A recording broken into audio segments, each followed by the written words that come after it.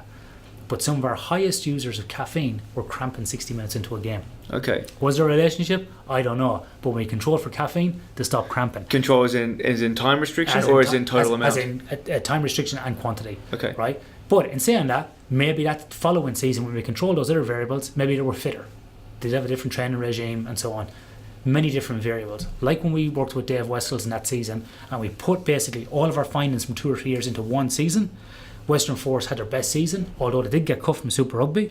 They had one of their best seasons. They had the most amount of players select for the Wallabies. Was that based upon our work? I would say no, but yes. We were one of many other factors that Dave Wessels and the team and the leadership team were doing there that was very good to bring that team together. But it was one of those key kind of stones that we put in place to help bring that team to the future. So to that finishing position, sort of into the future of that season.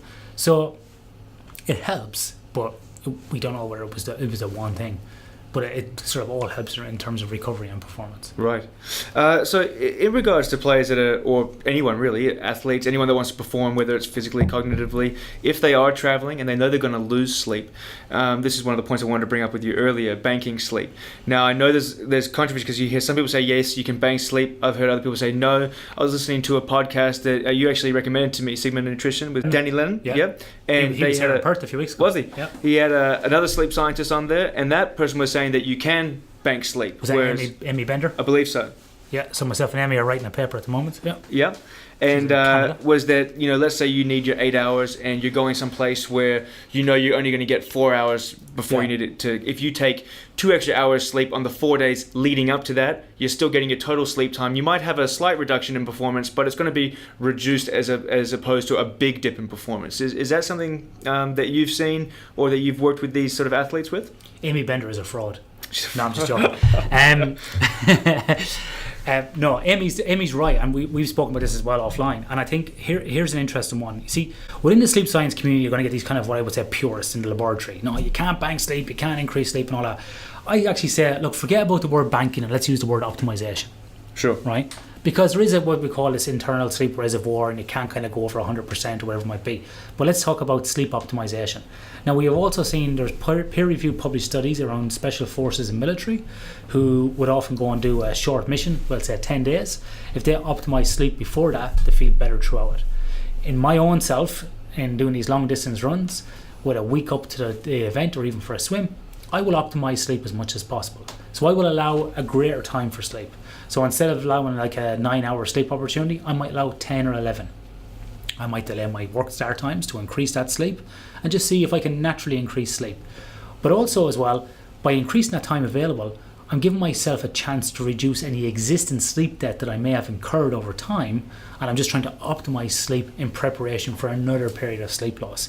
Is that good to do? Not really, because we've seen as well in a study recently that came out by Kenneth Wright in Colorado, which on Sleep4Performance radio, we actually did an audio abstract on it, which basically he talks about weekend sleep as a lie. So when people say, I'll sleep restrict during the week, I'll bank on the weekend and I'll be fine again, you might get away with that for a week or two, but then actually people start gaining weight and people become pre-diabetic within 2 weeks. Wow. So you keep up that cycle of kind of, going through sleep debt or sleep loss and then coming back, you're going to have a lot of trouble. And this may be the case with some people doing FIFO as well, why basically they have trouble maintaining muscle mass or levels of of body fat, particularly with men over 40. So we see this a lot. So the answer is, if you know you're going into an event or a period of sleep loss, sleep optimization or focusing on sleep is going to be good, as will coming out of it as well, because you know you're going to go into that dip. Should you live your life like that? No. But if you are going to go through that period of sleep loss, definitely try to increase sleep. The other thing I'd say to people as well, if you are going through a period of sleep loss, don't worry about the night's sleep before. So for a lot of individual athletes, like myself, doing running or swimming, the night before an event, you're basically going to have a shithouse night's sleep. So what's really important is the sleeping, not just the 24 hours beforehand, but 48, 72, and even the week leading up to it. We see in team-based sports that people in a team-based sport actually have better sleep the night before. They get some of their biggest sleeps the night before, because in team-based sports a lot of the events are in the afternoon or the evening, so there's that big chance to lie in and they're just focused on the game and they can relax. But because it's a team, it's not all reliant on one person. But where team-based sports have worse sleep is the night after an event, because they generally go for a few drinks, right? And then what we do actually see is the opposite with individual. They kind of go, oh, it's over, I'm just going to relax. So individuals night before, bad sleep; teams night after. I 100% on board with what you're saying about team versus solo going into the event. I played rugby for 20 years, and by the end I was so comfortable with my role in the team and the game itself. I wouldn't really get nervous, maybe a little anxious before big games, but I always get my sleep in.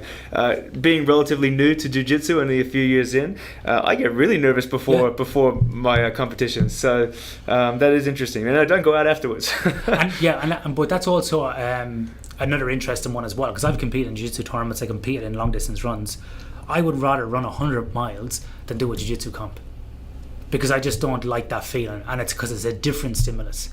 Someone trying to take your head off. It's just not like, I'll go in and I'll grapple. Like tomorrow morning we'll go in and we'll roll and it'll be all fun and we'll go pretty hard, but we know we're in the confines of we're all friends. But when I come to a competition, I can see the glint in someone else's eyes. I'm like, what did I do to him? Like, I was like, and then I start laughing because of nerves, right? And I just don't like that feeling. And being in my 40s now, I'm just not into like proving myself. I'm just like, I want to go and have fun. If I was 22, I might be different, but I've been hitting the head enough to know that's not nice. So maybe that's another part about it as well. And my losing record is way higher than my winning record. Hold on, we're ready to get back in there. Fix that. No, fair enough. Let's have a think here. Okay, so I think we've touched on a fair bit. Is there any is there a certain list of suggestions that you would offer to someone without being able to see their readings, or if they don't have ready bands? Is there a checklist of things that they should really be focusing on to try to optimize their sleep and make it the best sleep possible for them? Yeah, so a couple of things I'll say. If people are looking for further resources for free that they can jump upon and use, our website sleep4performance.com.au has loads of free stuff. So basically I operate my life in three buckets. I have my business, Melius Consulting, where we generally deal with industry or high-level athletes. So if you want one-on-one personalised working with me, you're going to pay a price. That's just the way economics are. If you want loads of free stuff and free advice, go to Sleep4Performance. There's tons of podcasts there. We've got a free downloadable book on jet lag. We've got loads of blogs on there. There's loads of stuff in there. And even if people email me questions, I'm not going to work with you one-on-one there for free. But what I will do is I'll often throw those questions into a bucket and every now and then do a podcast on frequently asked questions or address those with specific guests, right? So there's loads of free stuff there that people can use. The other part I do is lots of research with UWA on sleep and performance with athletes in industry. So you got those three different types of buckets. So there's lots of free stuff out there that you can get. I can give you some stuff to put into the show notes around what's called sleep hygiene principles, and there's about 10 of those roughly. I'll be pressed now to remember all 10 in one row because it is a Friday afternoon. But in general, things like focusing on your hygiene around sleep or your sleep routine. I find that with a lot of people, whether it be athletes or industry or shift workers, we get massive bang for our buck just focusing on this. So a lot of people will say to them, do you have a kid? Yeah. Well, what do you do for a kid at night time when they go to bed? Well, they have their dinner, then we kind of wind them down. We don't get them too hyped up. We wind them down, they have a shower, we get into their pajamas, they watch Fat Cat and then on Channel 7, and then they go to bed and they're asleep by 8:30. Well, what do you do before bed? Well, I get the kids ready, then I catch up on some emails, there might be a show on in the background, Netflix, then I wash some clothes, I clean the dishes, and then there's no time left, so I just get into bed after 2 glasses of wine. So you got that routine for the kid, but you got no routine for yourself, and you're trying to jam everything in. So something's got to give. So you got to focus on, sort of your routine as well, about your process for the wind down for bed. Make a to-do list today for tomorrow, so everything's ready for tomorrow. I'm a big advocate of planning for tomorrow, so getting your clothes ready, so when you wake up in the morning, you can just go into auto mode and get dressed. Have your works, your sort of bag, your laptop all packed, food prepped, all that stuff ready to go, so you're not stressed in the morning running around trying to do all that. So it's all done. Have the bedroom set up for sleep or sex, dark, cool environment, not lots of stimulus. So you don't want like a TV, laptops, a stereo in there as well. Create that environment, leave that environment for sleep or sex. Don't have it as a sort of a hybrid office as well, or where the dog goes in and sleeps, or the kids go in there and play constantly try and keep that space for sleep, and keep more of the common areas in your house for those other activities. That would help as well. Also, what I was saying earlier on about the activity before bed, so look at the type of work that you're doing before bed. I understand that people need to get shit done, there's work to be done. I'm very busy myself and I travel a lot, but I do try and consciously, like an hour and a half before bed, try to make that mental switch off so I can relax a little bit and get some downtime as well. And so you go through periods obviously with that as well. So all these things help as well. But I think another big thing that helps as well is how you live your life. So if you can, get some exercise every day. We know that exercise helps regulate the suprachiasmatic nucleus, the body clock, especially exposure to sunlight helps throughout the day. That's why I like this office, because we have lots of natural sunlight coming in throughout the day. I sort of heard that, I believe it was the same lady on the Sigma Nutrition said Yeah. the more natural daylight you get before midday, the better you're going to sleep in the evening. And that's one of the reasons why when we were looking for office space, natural light was one of our biggest things, and I had to basically flood the office with light because of that during the day. So that's going to really help as well. Getting outside and getting some exercise can be really good. So if you're not a fan of the gym, get outside and swing a kettlebell, go for a walk, go for a jog, swim in the ocean, swim in a pool. All this sort of external stuff is quite good. So I'm a big advocate of scheduling at least 8 hours for sleep, having at least 1 hour of some sort of movement during the day, whether it be yoga, jiu-jitsu for me, or kettlebells, or going for a swim, whatever it might be, and then working between 8 and 10 hours. So that's helpful, and keeping my weight in check, because one of the big risk factors, particularly for men, around obstructive sleep apnea is our body weight and our body mass. So the bigger we are, even regardless of body fat in athletes, the bigger we are, the more potential prevalence we have of having a sleep disorder. We've seen that with John Paul Cowell's work in rugby league. Even though they were big guys and lean, they still had sleep-related breathing disorder because of their mass. So if we can keep our bodies in check, keep our BMIs within a normal range, our body fat down, move for an hour a day, work between 8 and 10 hours, and allow at least 8 hours for sleep, our lives should be pretty good if we can get that balance, and that's going to ebb and flow. But if we keep with those principles, it can be helpful. Great. One thing as well that you mentioned that I thought was really interesting was you said that the people that are getting less sleep are a much higher rate of getting diabetes. Yeah. And those people generally are overweight, but I guess the research was leaning more towards the issue wasn't that they were overweight, it was that this negative cycle of the insulin being released constantly into their system from the foods that they were eating. So how does sleep have to do with diabetes? So first of all, a caveat here is I don't research this area. This is stuff I've read, right? Okay. So I don't research this, right? So that's first of all. So I'm going to talk in generalities around this research, and the research from this has come around from Professor Ivan Cowder's research in, I think, the University of Chicago. There's a few other people that are working in that area, and what they have found is that basically, I'm trying to visualize the graph that she presented a few years ago at a conference in Australia, and this is well defined and well published as well, and I can find some references here and send it through to you. Basically, if we look at Australia and the US, very high levels of obesity. Okay, what's in relationship with that in those countries that's been published by the Sleep Health Foundation and Deloitte Access Economics? Low levels of sleep. So about 1 in 3 Australians or Americans or Western Europeans are getting less than 7 hours sleep a night. So 30% of the population doesn't get enough sleep. What we also find with that as well is that with those low levels of sleep, because of the effect they have on leptin and ghrelin, these appetite regulators, we basically see obesity happening. So people get heavier, and we see generally in the population that obesity levels are rising. People into overweight, obese, and even these extreme obesity categories. In actual fact, I was looking at some data yesterday from shift workers in a particular population, and have a BMI on average of 41. Wow. It's extremely high.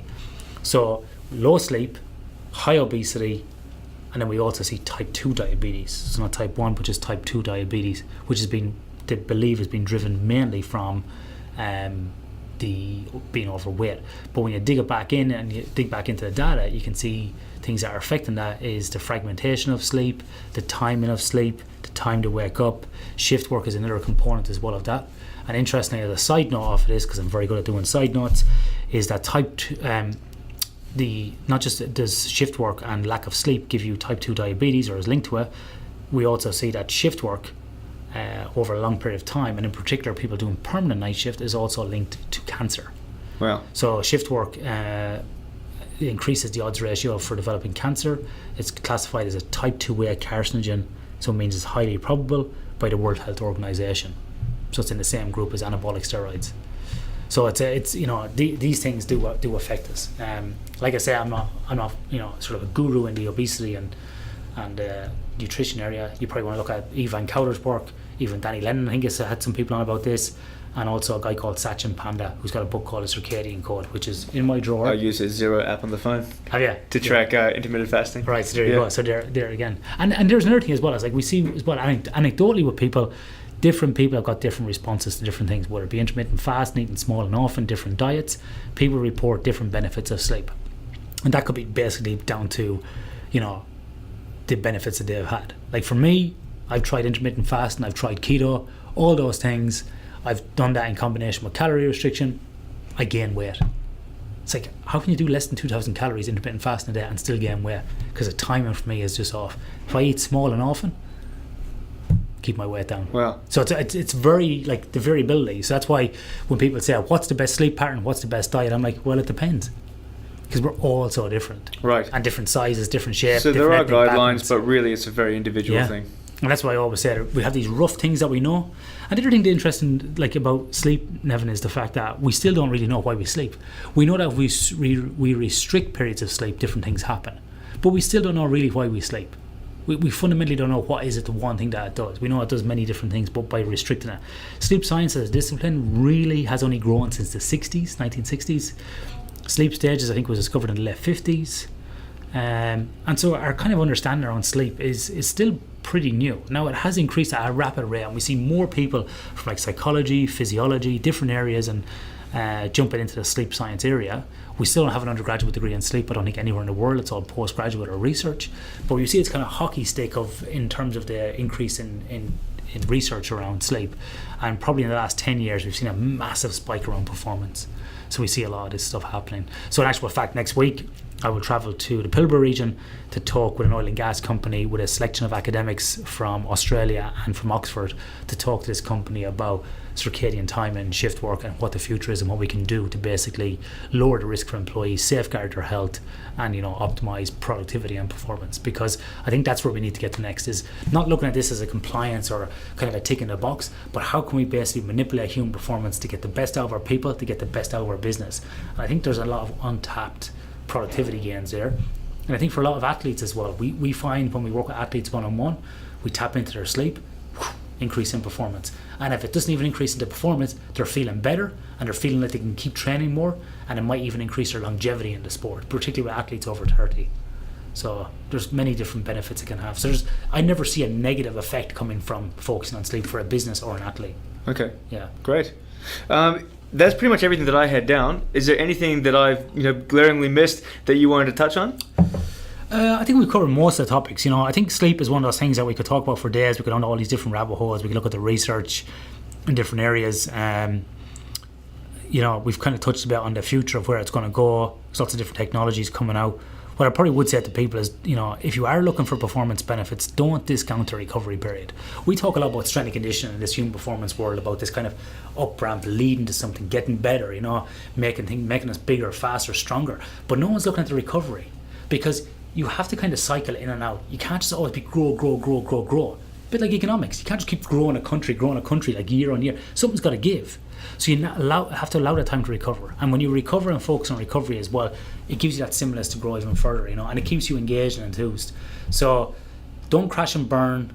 I would say to a lot of people out there looking for individual athletic performances, particularly as you get older, focus on sleep as well. I'm not saying you have to be a hermit and spend 20 hours in bed, but just focus on the consistency as well, and don't discount the performance gains you can get from it, or even other gains like mood, just feeling generally better off in your life, keeping your weight in check. There's a whole host of research. There's even research going on about sex at the moment, about sleep and sex and what happens, and so sleep research is getting into all these facets. It's probably also worth noting as well that there was recently a parliamentary sleep inquiry here in Australia looking at the effects of poor sleep on the healthcare system and on economics as well.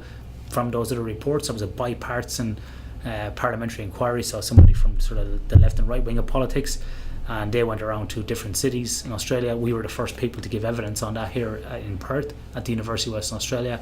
Myself, Professor Peter Eastwood, and Professor Romola Books, and we spoke about a number of these issues around shift work as well. So the government is taking it serious. There probably would be some money getting pumped into it, hopefully, to conduct further research and improve sleep in the country. It is an issue, so yeah, it's going to be interesting to watch this space in the future. I think, just again, to reiterate to people, lots of free resources on sleep4performance.com.au. We've got the podcast, we've got the website. Share it, use it, it's free. Take it. Great, absolutely. No, I'll for everyone listening or watching, I'll put all the links to Ian and his businesses in the show notes, and then on the YouTube and everywhere else. There'll be plenty of links to go and find all this information. But thanks so much for having me. I do really appreciate it, and I think we've got a lot of really good information down there. No worries. Awesome. Thank you. All right, thanks so much. Cheers. Cheers, man.